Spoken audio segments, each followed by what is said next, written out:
Over the years, the fractional reserve system and its integrated network of banks backed by a central bank has become the dominant money system of the world.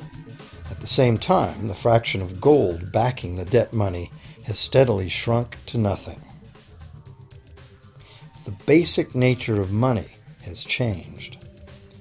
In the past, a paper dollar was actually a receipt that could be redeemed for a fixed weight of gold or silver. In the present, a paper or digital dollar can only be redeemed for another paper or digital dollar. In the past, privately created bank credit existed only in the form of private banknotes, which people had the choice to refuse, just as we have the choice to refuse someone's private check today. In the present, privately created bank credit is legally convertible to government-issued fiat currency, the dollars, loonies, and pounds we habitually think of as money. Fiat currency is money created by government fiat or decree, and legal tender laws declare that citizens must accept this fiat money as payment for debt, or else the courts will not enforce the obligation. So now the question is, if governments and banks can both just create money, then how much money exists? In the past, the total amount of money in existence was limited to the actual physical quantities of whatever commodity was in use as money. For example, in order for new gold or silver money to be created, more gold or silver had to be found and dug out of the ground. In the present, money is literally created as debt. New money is created whenever anyone takes a loan from the bank. As a result, the total amount of money that can be created has only one real limit: the total level of debt.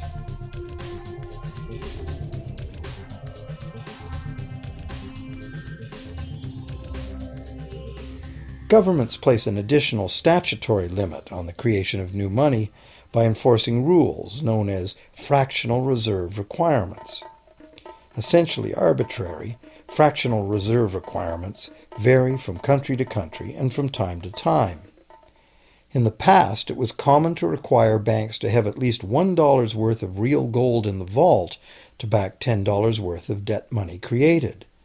Today, reserve requirement ratios no longer apply to the ratio of new money to gold on deposit, but merely to the ratio of new debt money to existing debt money on deposit in the bank.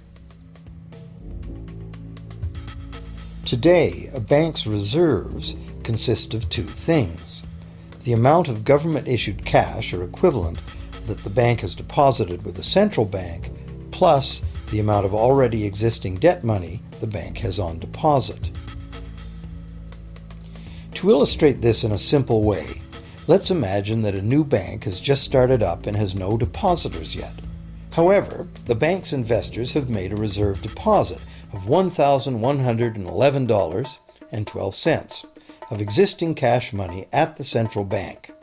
The required reserve ratio is 9-to-1. Step 1. The door is open and the new bank welcomes its first loan customer. He needs $10,000 to buy a car. At the 9-to-1 reserve ratio, the new bank's reserve at the central bank, also known as high-powered money, allows it to legally conjure into existence 9 times that amount, or $10,000, on the basis of the borrower's pledge of debt. This $10,000 is not taken from anywhere. It's brand new money simply typed into the borrower's account as bank credit. The borrower then writes a check on that bank credit to buy the used car. Step 2. The seller then deposits this newly created $10,000 at her bank. Unlike the high-powered government money deposited at the central bank, this newly created credit money cannot be multiplied by the reserve ratio. Instead, it's divided by the reserve ratio. At a ratio of 9-to-1, a new loan of $9,000 can be created on the basis of the $10,000 deposit. Step 3. If that $9,000 is then deposited by a third party at the same bank that created it or at a different one, it becomes the legal basis for a third issue of bank credit, this time for the amount of $8,100. Like one of those Russian dolls, where each layer contains a slightly smaller doll inside, each new deposit contains the potential for a slightly smaller loan in an infinitely decreasing series. Now, if the loan money created is not deposited at the bank, the process stops. That's the unpredictable part of the money creation mechanism. But more likely, at every step, the new money will be deposited at a bank, and the reserve ratio process can repeat itself over and over until almost $100,000 of brand new money has been created within the banking system. All of this new money has been created entirely from debt, and the whole process has been legally authorized by the initial reserve deposit of just $1,111.12, which is still sitting untouched at the central bank. What's more, under this ingenious system, the books of each bank in the chain must show that the bank has 10% more on deposit than it has out on loan. This gives banks a very real incentive to seek deposits in order to be able to make loans, supporting the general but misleading impression that loans come out of deposits. Now, unless all the successive loans are deposited at the same bank, it cannot be said that any one bank got to multiply its initial high-powered money reserve almost 90 times by issuing bank credit out of nothing. However, the banking system is a closed loop. Bank credit created at one bank becomes a deposit in another, and vice versa. In a theoretical world of perfectly equal exchanges, the ultimate effect would be exactly the same as if the whole process took place within one bank.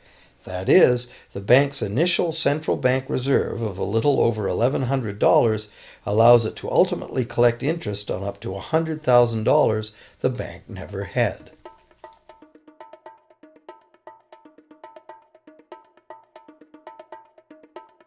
If that sounds ridiculous, try this. In recent decades, as a result of steady lobbying by the banks, the requirements to make a reserve deposit at the nation's central bank have all but disappeared in some countries, and actual reserve ratios can be much higher than 9-to-1. For some types of accounts, 20-to-1 and 30-to-1 ratios are common. And even more recently, by using loan fees to raise the required reserve from the borrower, banks have now found a way to circumvent reserve requirement limitations entirely. So, while the rules are complex, the common sense reality is actually quite simple. Banks can create as much money as we can borrow.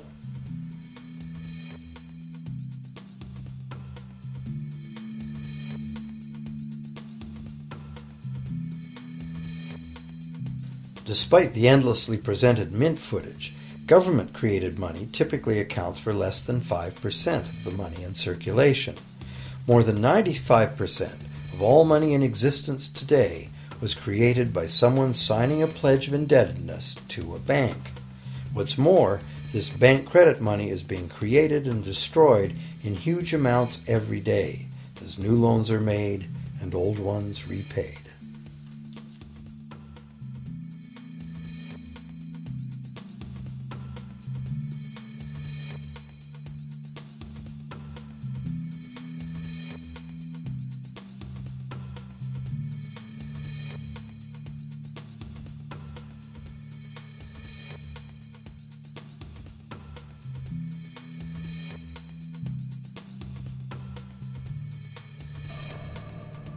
Banks can only practice this money system with the active cooperation of government. First, governments pass legal tender laws to make us use the national fiat currency. Secondly, governments allow private bank credit to be paid out in this government currency. Thirdly, government courts enforce debts. And lastly, governments pass regulations to protect the money system's functionality and credibility with the public, while doing nothing to inform the public about where money really comes from. The simple truth is that when we sign on the dotted line for a so-called loan or mortgage, our signed pledge of payment, backed by the assets we pledge to forfeit should we fail to